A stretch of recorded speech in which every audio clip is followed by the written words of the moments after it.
The practice of being seen is about understanding who you really are and daring to share your truth with the world. This is a conversation with and for seekers, creators, and holders of transformation. We believe that stories shape relationships, and relationships shape stories. This is Rebecca Wong, relationship therapist and founder of Connectfulness. And this is Marisa Gowdy, writer and storytelling coach for healers.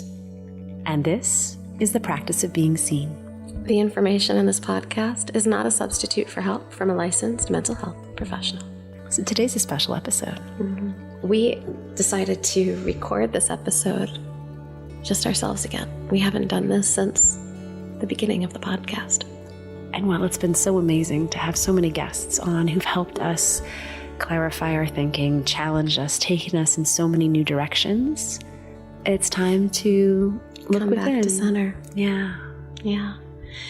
And, you know, we're also just in a place of our own expansion right now and of claiming our truths.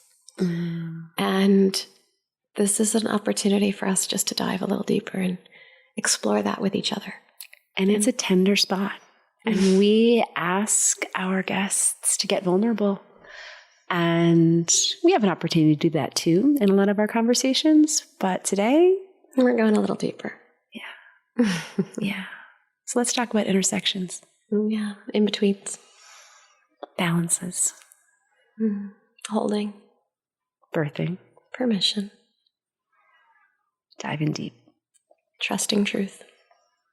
Walking between the worlds and in the world and discovering new worlds. Managing that space between uncertainty and mystery. Holding words that trigger us, like managing. Yeah. Because so much of our balancing is between the practical manifestors and the mystical women of mystery. So what is it about managing that triggers you? I'm not good at that. You're not good at what? Managing. I get my not good enoughs instantly. Huh. I mean, you should see. We were managing mystery and uncertainty. It's like managing the in-between, managing the navigation of, managing all the big emotions, all the feelings. Maybe I don't want to manage them. I want to navigate them. See, I think it's so funny to me because this is where the writing coach in you comes out and is like, I don't want to feel that way. I want to feel this way. And I want to tell you exactly what that word means to me in a story. Here it is. Because if I were writing a character and I were to say, she is now going to manage the situation, it would be so different than saying she was going to navigate the situation. Okay, I totally get that. And also, there's just a part of like our brains that need to manage it. Like, I in order for me to deal with uncertainty and mystery, I need to manage my feelings. I need to notice all the things I'm feeling and where it freaking scares me and hold my shit together. Makes total sense. I hear you. The way I own that is that the managing part makes me feel the feelings. And I'm trying to manage all the feelings that I'm feeling. So I'm going to manage them while you navigate them. Awesome. Let's do it together, okay? Right. Okay, cool. Is there really a difference? Yes. Really? Yes. Between navigating and managing? Huge. Huh. I mean, like, I'm still feeling them when I'm managing them. It's not like I'm not feeling them. Okay. I have the image of a ship moving through the difficult territory from rock to rock, finding the flow, going with the tide. That's navigating. Exactly. Or is it managing? No, that's navigating. What's managing? Managing is the captain on the ship saying, you go there, you hold this, you hold that, and we'll get through this together. Okay, I'll take either. Or both. I think we've established so far in this conversation, I feel more comfortable being a boat than a captain. I'm not sure if that helps us at all. Yeah, and I'm pretty good going to my feelings and saying, okay, you're going to go do this right now. You are overwhelming and you need to go away for the next 10 minutes. I can deal with you in 5. And by the way, I mean, I've now looped back to like, oh, but I'm actually pretty good at managing certain things. Oh, you I are. used to be a manager. Yeah. Oh, right. I had that. And now let me make you a spreadsheet, which I will only use for 3 days. We're getting real in this. We are getting real. So, okay. Why are we doing this podcast together today? Just us. I missed you. Oh, I missed you too. And we've got something big coming up that is really front of mind for us in so many ways. And it sits at the periphery of every episode of our podcast we're doing lately. Yeah. It's bookends, but the truth needs to be more than bookend. It's not our bookend right now because we need to talk about last Friday and the all-encompassing experience that was entering that valley at the Menla Mountain Retreat. Mm. And how held we felt. So we drove into this property at Menla Mountain, which is in the Catskills here in New York. And it's where we're hosting our revision retreat for therapist healers this summer from August 13th through 16th.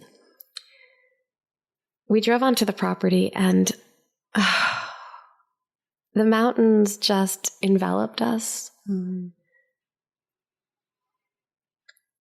And there was that way in which sometimes when you're held just the right way, you feel a tremendous freedom and expansion that feels so safe and so right. And so compassionate. Mm-hmm. There was, I think we grabbed each other's hands as we were driving onto the property before we even fully got on the property. And I know within myself, I felt the tears automatically just start to well up. Mm. It was as if all the emotions could be felt and held there in a really safe way. And I think we recognized how much we've been holding this intellectually. We've been doing a lot of the managing of making the space work and knowing that we had all the right rooms booked and we were creating all the right invitations, but we hadn't actually set our feet there yet. And then we did. And that felt like one of those, this changes everything moments because we're in the transformation business and we needed to step into that moment of really conscious change. Grounding. Mm. It was to be on that land. It was just magical. Everything about it. There was a bonfire burning in the distance. We saw the circle where we'll be holding a bonfire with our guests. We had spa treatments. We took walks on the ground. Mm. And there's a way in which, magical is one of those words I especially use all the time.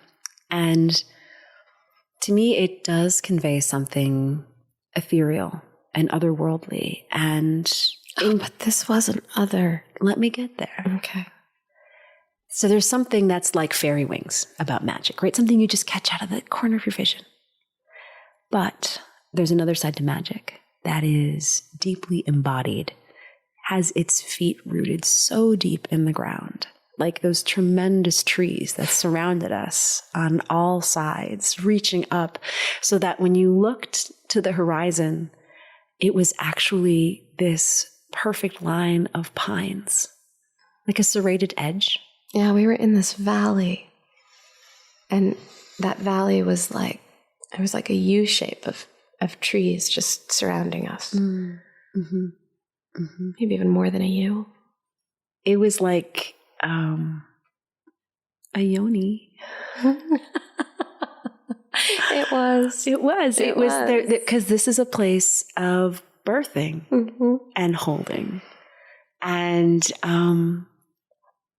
it's a place of walking between the worlds and balancing the worlds and having that spiritual, mystical sense, but also that like, oh, here, this is real. This is a space where I can make some things happen that I can take home.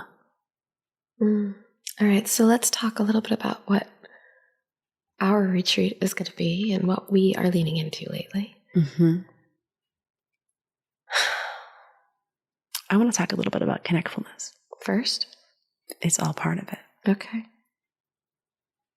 Because as we're birthing this retreat, it is calling on us to get really clear about who we're going to be and who we already are, who we will, and how we will hold the space for those who join us. And a lot of this is about exploring your stories and crafting your future.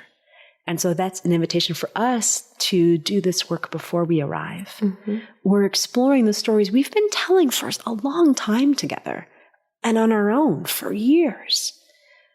We're really diving into them to say, how can we make them as clear and tangible as possible? And tangible is not necessarily my expertise. Feeling I do. Tangible, that's why I need you in my life.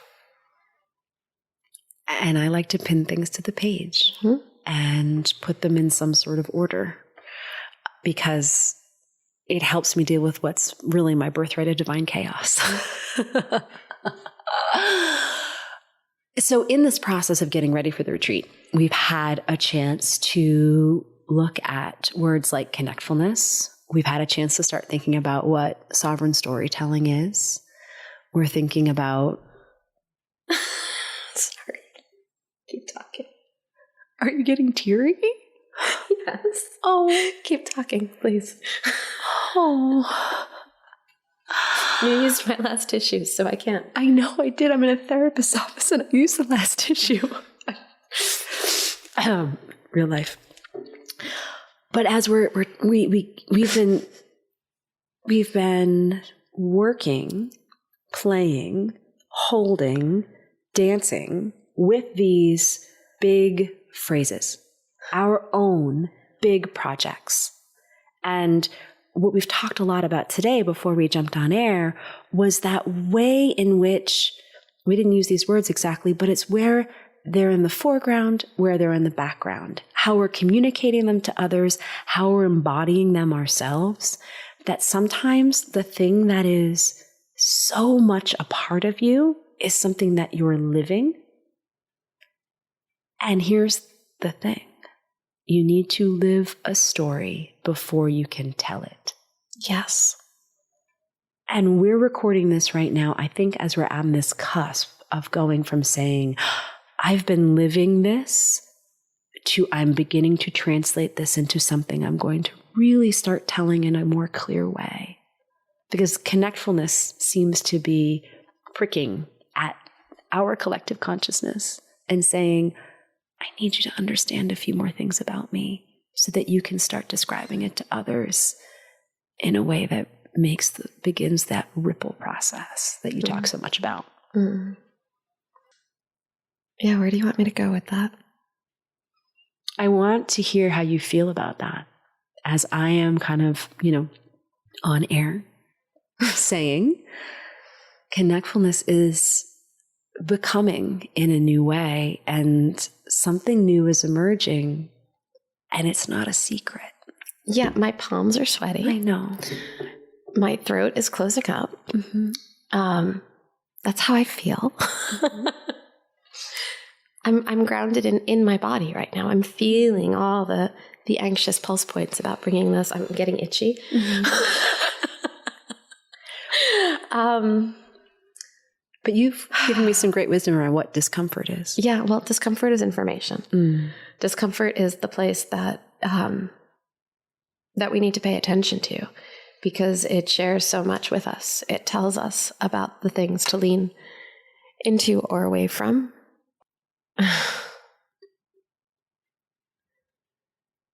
And I think my discomfort here is around being seen. Yeah. You know about Myers-Briggs? I do. Right? And a friend recently posted the definition of hell for each Myers-Briggs type. I'm an INFP. Uh-huh. Apparently, the definition for hell for me is that my deepest thoughts and feelings will be exposed to a large audience, and everyone will think that I'm pathetic and unoriginal. Oh, that's my definition of hell. Are you in hell right now? I just want to check in. Well, I don't know. I mean, I don't know yet. This hasn't landed anywhere. By the way, some days I'm an INFP and some days I'm an ENFP. And does that describe a lot of things about me? Do you want to know your definition of hell as an ENFP? Yes. Okay. I have 2 hells. I'm so lucky to be a Gemini. ENFP. Every minute for the rest of your life has been scheduled for you. And it's a long series of arbitrary and solitary tasks. I'd go for solitary, but don't you dare give me arbitrary. See, some days I like to be alone, and other days I don't. Anyway. I'll include the link to this definition of hell in our show notes. Should we read the disclaimer again? The information in this podcast is not a super health from licensed mental. You can't even get through it. All right. So anyway. It's okay. Yes, this prickles me up and puts me on edge. That was the whole point there. And so I want to either save you from this discomfort. Don't save me. Go there. It's okay. Okay. Yeah. So where we started going was that I said, I don't understand where Connectfulness is in the mix right now. Mm-hmm.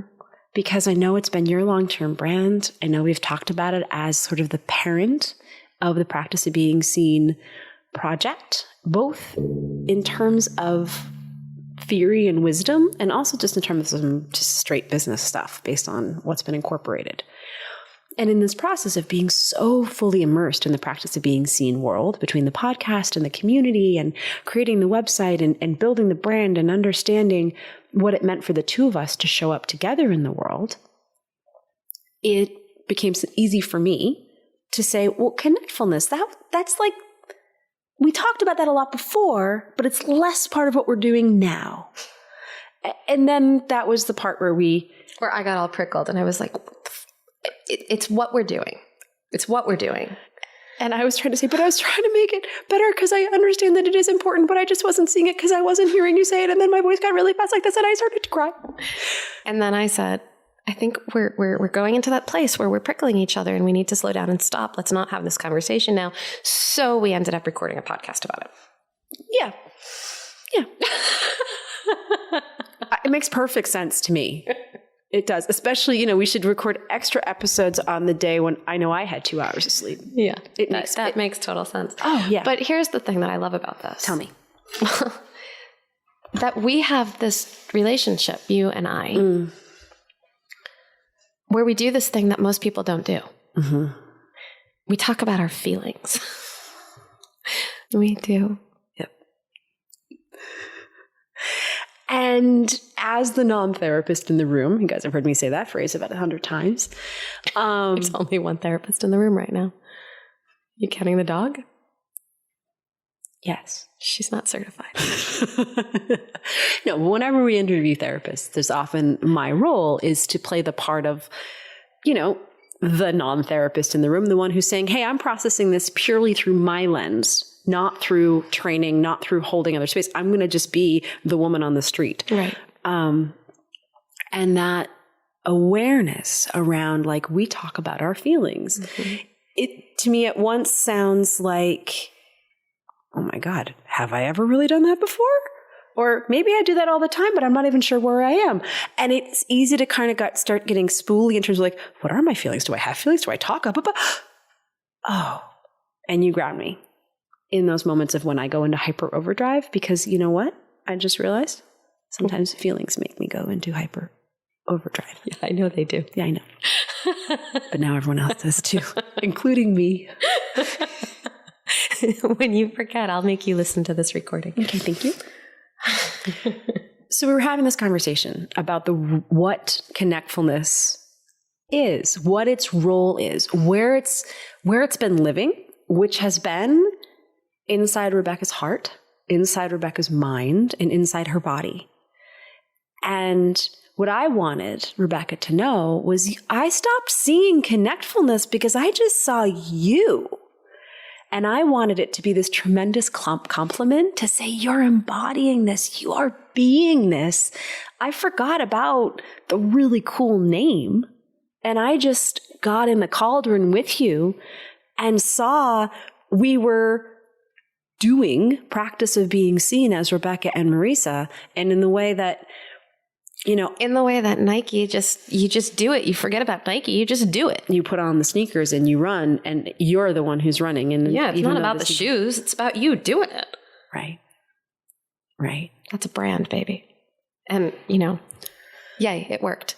That's a brand, baby. I mean, in and of itself, that's an important part of where we've been evolving toward, is understanding our own brands.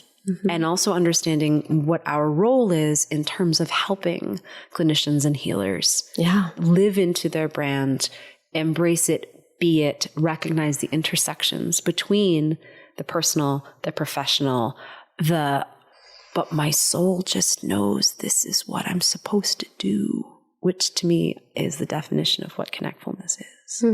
As I'm watching you, it's your intersection of the personal, the professional, and what your soul is supposed to do. And by extension, that's what sovereignty is to me. It's my personal, my professional, and what my soul is supposed to do.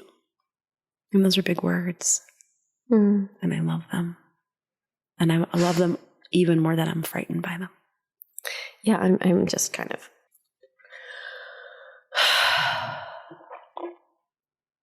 They feel both big and inspirational and aspirational to me, and unoriginal and everyday. All at the same time. Why do you have to go and speak all this truth right into the heart of the fear? Because, I was trying to be all aspirational. Yeah, I know. I heard that part. I heard that, but I also... You want to get real? Yeah. You want to get real about the fact that it's like, what the hell? Anybody could wake up every day and have connection, sovereignty, be an individual. Yeah, I mean, come on. Everyone's aspiring towards something like that. There's nothing original about it. That's human. Sorry. No, it's not. Yes, it is. And no, it's not, all at once. Because let me tell you a little bit of something, one of the downloads that came through to me one day. I think it was one of the days I said I was deciding I was going to write fiction and work on my sovereignty stuff instead of all the other outside tasks.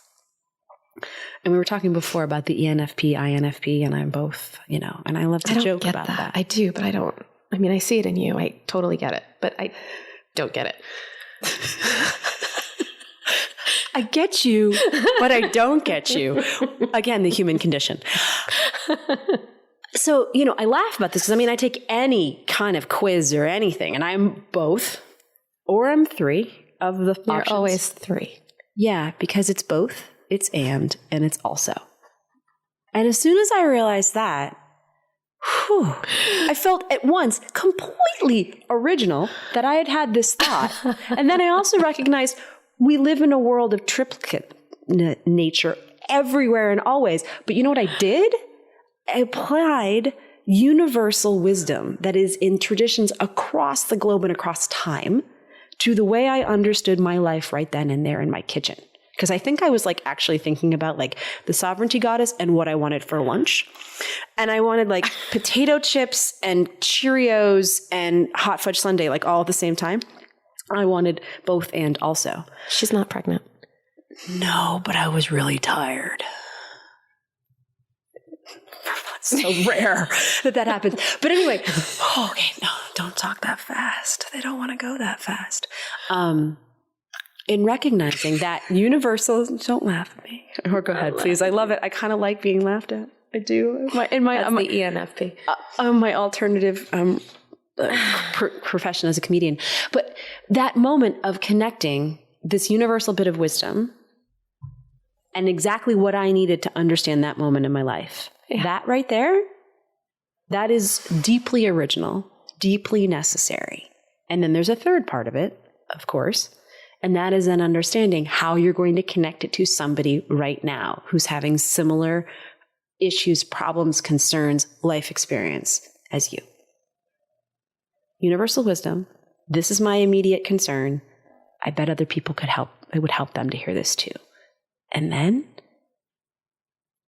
you're just spinning yourself stories if you say nobody needs this and nobody's ever thought of this before. Because they have thought of it before.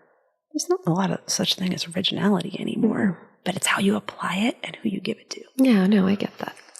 And so much of the magic comes through in the relationship. It comes through in the how the information is transposed between us. It's the in-between, in the transmission. So, so let's step back before we step in. We're already in. Okay. So you shared your internal static that plays that tape that says, these all sound great, but they're not original. Everybody's done this before. Let's take the other route. Okay. Because we've explored that other way. Mm-hmm. And I see that in you, and I hold that for you. All right. Go. You want me to go the other way? Go fast. Folks, I think she's having feelings right now. So go the other way. If you didn't go down that road, and instead I reflected back to you at all this possibility and potential that's in Connectfulness, and how it's about the personal, the professional, and the story that your soul needs to tell. When you're excited and you get up in the morning and say, there's something here. I stayed up way too late last night working into it because there's something here. Take me there.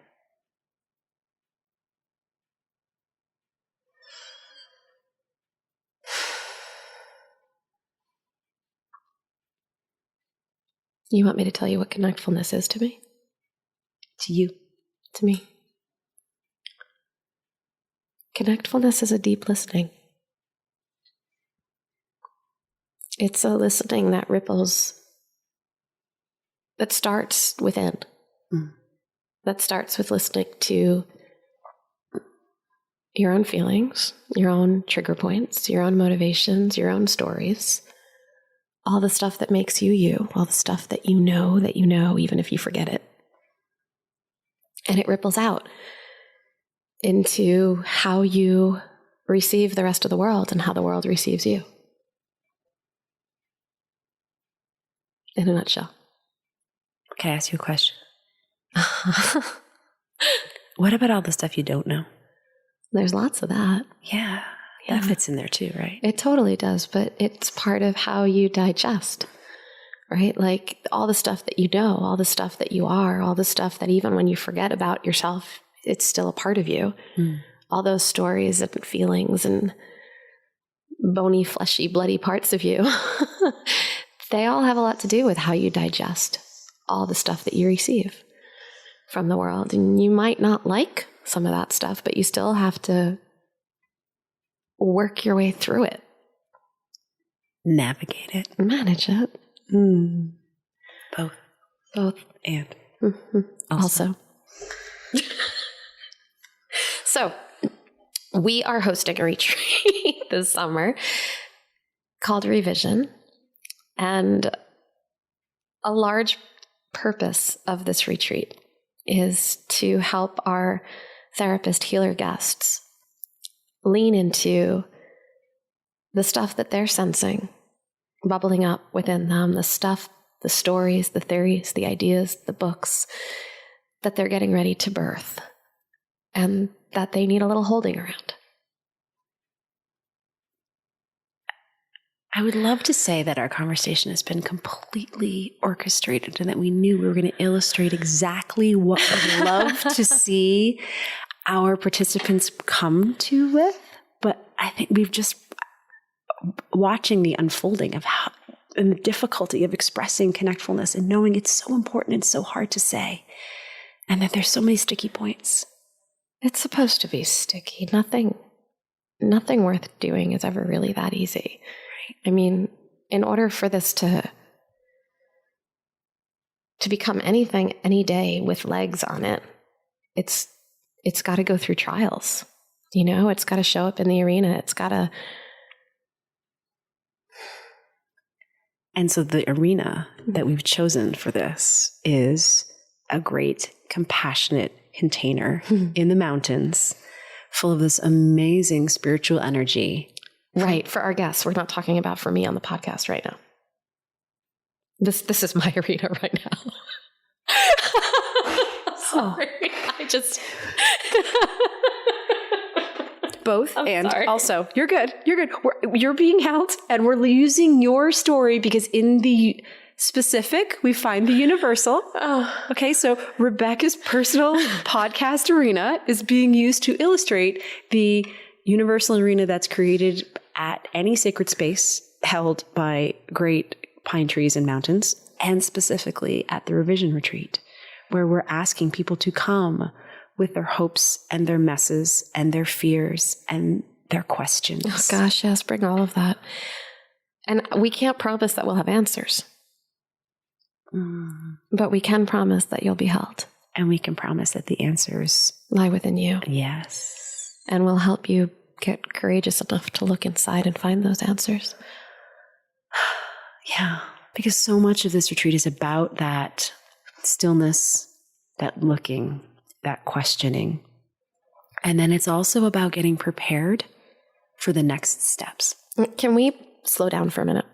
I want to come back and talk about all this, but I want to also talk about some of the practicals within this retreat.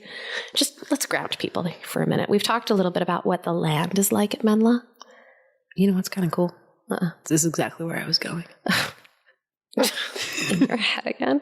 Okay, so we've talked a little bit about the land, right? Mm-hmm.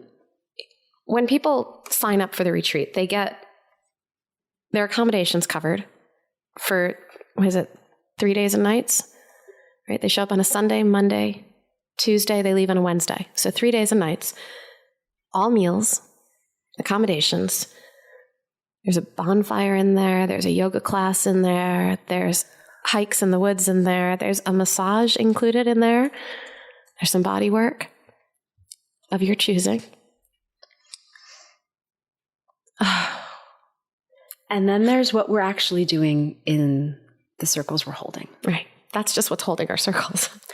Right. Those are that's the icing in so many ways. And it's the icing in which the manifesting is going to happen. Right. But we're also going to be talking about things like the hero's journey, the heroine's journey, what your journey is and how it's both of those and neither of those and your own altogether. Because we're going to be rooting this in to your own innate wisdom, to the stuff that lives within you. And the way we're going to tap into that is using those connectfulness principles that Rebecca is evolving into and is going to be pulling from everything she's been working on for so long and already has within her and in her computer, because she has written so much of it down. And it's going to be rooted in the work I've been doing around sovereignty and storytelling and understanding what it is to embody your own story so much that you're able to bring it to others and have them see themselves in the story you tell. We're going to be talking about things like discernment and how when you hold a both, an and an also, how do you still make a choice? How do you tap into your own wisdom to get there? And we're going to be doing this in larger circles of the group and also in breakout circles with each of us so that we can kind of incubate some specific ideas, because we'd love for people to come with some stacks of paper, some files, some things, because we want to make sure that you're going to go home with a head full of ideas, but also the beginnings of saying, this is how I'm going to do this. And you're not necessarily just leaving it to hopefully I can make some time in the few days after the retreat. We're creating a final morning. I think there's another thing that our participants are going to go home with. Say. Well, it's just like soul food. Mm. You know, there's what happens when you feel seen, when you feel heard, when your ideas feel expressed and that they landed in another's ears or laps or hearts.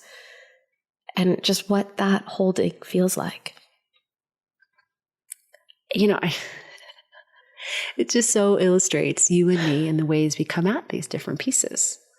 Because for me, I know I would need to come home with saying, I put some of this on paper and I now know my ideas are held here so I can look at them after. And I need to come home knowing that Marisa heard my ideas so that she could put them on paper. No, you're coming home with talking about that element of soul food is real. Yeah, that was a joke. But yes, the soul food being real, that's real. Yeah. And that's what we hope to provide for everyone who's coming with us, is that holding from both sides and pairing that magical and that practical. And knowing we need both. We do need both. It's not a this or that. It's a this and that. Mm-hmm. You know, and I also want to emphasize these processes aren't often rushed. They're slow. Mm-hmm. They're leaning into, they're digesting, they're getting comfortable with. And this is a part of the process. It's not the whole. No, there's no easy 1, 2, 3 steps on day 1 and 4, 5, 6 on day 2 and 7 on day 3. Mm-hmm. I think we're going to watch growth happen organically, and we will see, just as in nature, there are these amazing organizing principles mm-hmm. that emerge. And I think that Rebecca and I hold within us already, but we're not doing this by a book, by a structure that says you will start here and you will end there, because we want people to come at all different stages and points in their creative journeys and in their professional journeys. And because we want to help each person who joins us to follow their own unique path. Mm-hmm. And putting some kind of framework on that's not going to achieve that. Not for this kind of retreat. No, not for this one. It has its place. Oh, yeah. Yeah. But sensing, birthing, holding. That's our structure. There are so many. You know, we talked in a recent episode about the 7 billion different definitions of normal, right?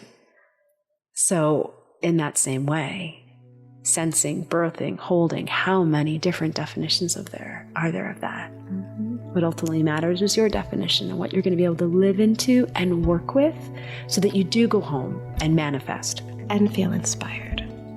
To keep moving forward on your own and with community that you're building here.